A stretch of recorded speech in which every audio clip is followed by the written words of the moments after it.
We are back on MorningLine. Thanks for joining us. Talking economics, your money. How about that? Richard Tarpey is with us. He's an economics professor from MTSU. Always good to have him on. We were just talking about whether we're in a recession. I guess we didn't answer that or not. And when I asked you when you first sat down, it kind of depends on who you talk to right now. And you hear the word recession. I'm telling you, 90% of the just ordinary public out there don't fully understand, except that they think that's bad. Mm-hmm. But does it hit everyone in the mouth? Again, it depends on where you are in the economy. Yeah. So I think people focus too much on whether it's a recession or not. Does it really matter? Yeah. What matters is, do you have a job? If so, if not, you're paying more for everything. There's no doubt about that. Regardless, recession or not recession, it just doesn't matter. Mm-hmm. How secure is your job?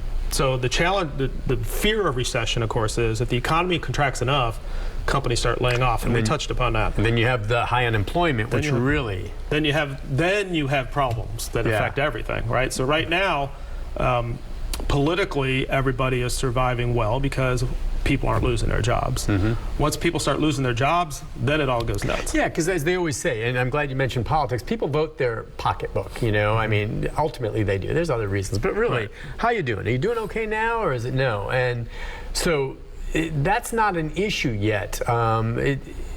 People are still earning, they're making money right now. And so when you say recession, what does it really mean for folks? Well, recession, if you're not real young, the term recession, everybody thinks about the 70s and 80s and the challenges we had. We had double-digit interest rates. We had mortgages that were up at 15, 16%. We had people that didn't have jobs. So that's why politicians spend so much time trying to get out in front of this, and it's just political spin. Oh, it's not a recession, it's not a recession, don't call it that. Or the inflation's not our fault, it's not our fault, it's uncontrollable. The politicians get out there to try to say, not our fault, but we're going to try to fix it. So I think recession always has a negative connotation just because people think about prior recessions. Again, this recession is going to be different than any recession we ever had because we've got things all different now. Even the stock market's up. The stock market shouldn't be up if we're going into a recession. That's what's so bizarre. It's not tied to anything anymore. It's all over the place. Yeah, for some people are doing better. Yeah. Right now. Right. And there's just not a lot of logic in the stock market as far as how it used to be in the 70s and 80s and 90s. The market kind of tracked what was going on in the economy. Now the market can go anywhere. During the pandemic, we had that big spike with GameStop. People just going nuts on that stock. Yeah. And the stock market kept going up. So the stock market has turned more into a mini Vegas than it have logic tied to interest rates and the business cycle, although there still is tied well to corporate earnings, right? But corporate earnings are not what they were a year ago. Okay. And we've been seeing the earnings reports coming out, and there's a lot of earnings warnings out there, and companies put a warning out there to say, hey, we're not going to make as much profit as we had forecast. Walmart just came out last week and said, lower their earnings. We're not going to make as much money as we thought we were. And do we think that's happening for Walmart because, does it have anything directly to do with the increase in the interest rates, or is that just Walmart saying we're seeing fewer customers spending less money? Well, that's Walmart saying we're seeing customers buy more cost-efficient products. Okay. And we talked about this a couple of months ago. Consumers have started transitioning from the name brands into the cheaper brands, just because the name brands are getting so high. It's because of the price. It's not because these consumers have necessarily lost jobs or aren't making as much. They're still doing okay, but they're recognizing that the cost of certain brands have gone up so much. And again, the brands, it's all tied together. Brands maybe are costing more because they have to spend more money to produce. Right. Because they have to pay people a higher salary to get them to come to work. Everything's interchanged. To a point. To a point. And we talked about that previously too. So if I raise my prices 10%, but my costs only went up 5%, that's extra profit. Yes. And during the fall of last year, spring of this year, companies' profits were going up, even though their costs were going up. Yeah. Now we've hit that point where companies are starting to say, okay, I can't do this forever. I can't keep raising my prices, although many have. Unilever, Palmolive, or P&G have kept raising their prices, and we've seen consumers start switching away from those brands, and it's even in their earnings and their earnings calls. That's where they see it. Hey, demand's going to be soft. So we need to think about how are we going to handle this. Do we continue raising prices? A lot of companies have made a lot of revenue in this last earnings cycle because of price increases, not increase in sales. So you'll see companies such as Unilever who have made a lot more money because their prices went up, but their sales volume actually went down. That's a Telltale sign. Thank you very much. Yep. No, I see what you're saying. Okay, Yes. so they've increased the prices, but they're selling less. But they've increased it enough to compensate for the lower sales. Right. And they've still made that will run out at some point. Run That's out not at some going point. to. Yeah. Let's take a call from James. James, good morning. Hi, James. Good morning, guys. How are you? Good. What's on your mind? Dude, I seen some of this coming, man. When all this started, I was like, man, this is going to be a bad scene. I remember this from the 70s. So I kind of started pre-planning. I bought stuff that I knew was going to be expensive ahead of time. And I mean expensive stuff. I was like, yeah, I'm going to go ahead and buy this now. I can see a 20% jump in this.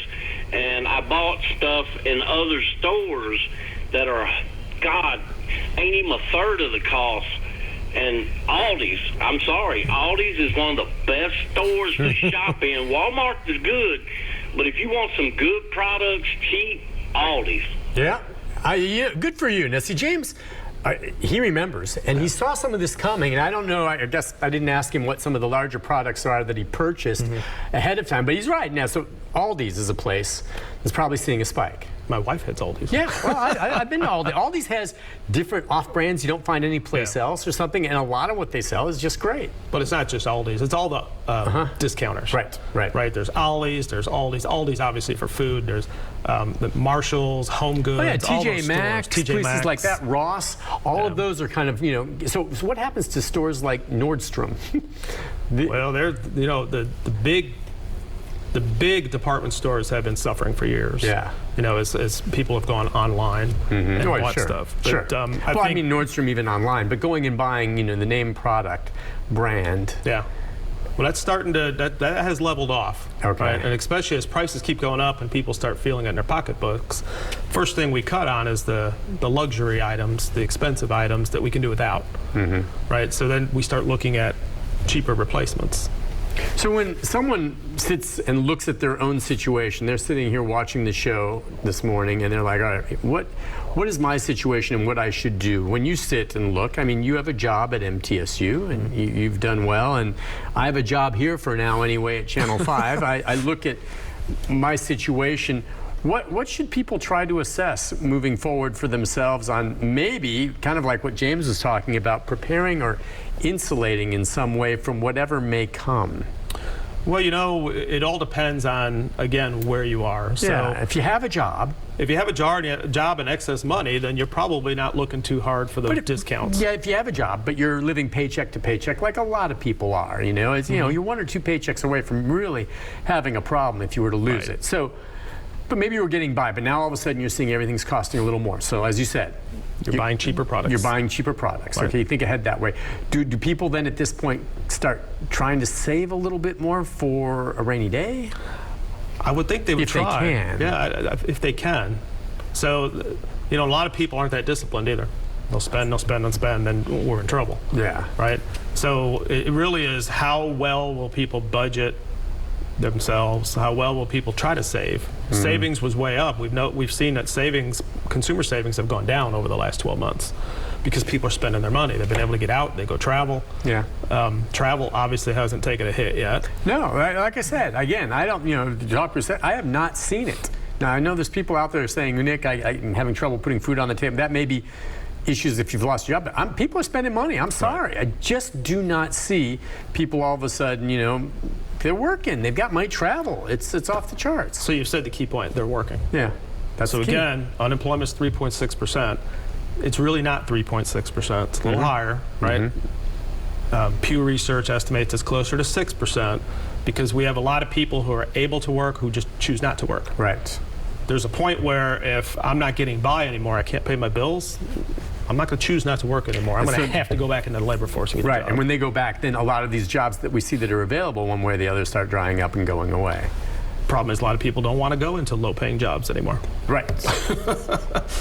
Yeah, so either those jobs are going to come up in salaries or I don't know what the future is for that. Like you said, in some of the service industry jobs and things like this.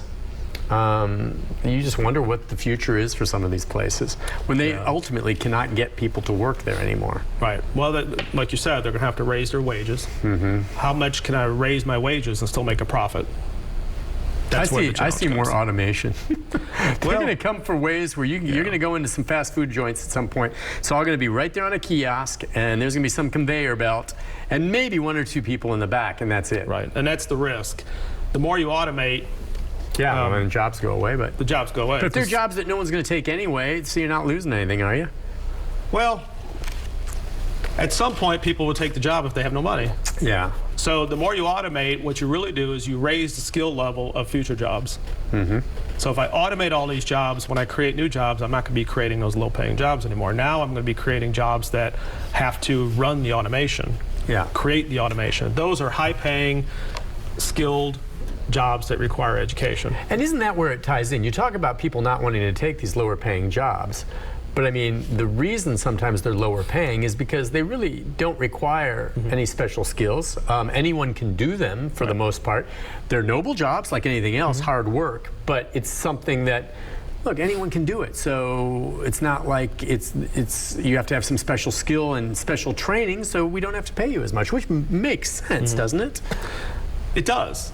There's an added dimension to that, however. So those low-paying jobs are frontline customer-facing. Yep. Customer-facing jobs are just not good jobs right now. We talked about this several months ago. Customers are just not what they used to be. Oh, yeah. Customers feel entitled now to argue back, be less cooperative. So not only is it a lower-paying job, but you got to deal with that.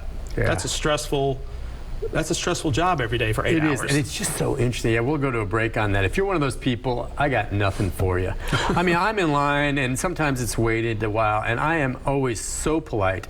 And the service may not always be what it's been in the past for me, and I still tip off the charts because I know it's one poor individual serving an entire section of this restaurant. And as a result, though, I'll say I'm much more picky and don't go out as much because I don't like that. But I sure as heck don't hurl it against the employees. And the customer slob buffoons, and that's exactly what they are. I just had it with people that are rude to customer service. Got no use for you. None. You're a bad person. We're going to take a break. We'll be back with more calls and more of our conversation about the economy right after this. This is a Storm 5 weather update. For weather on the go, download the Storm Shield app. Hi, everyone.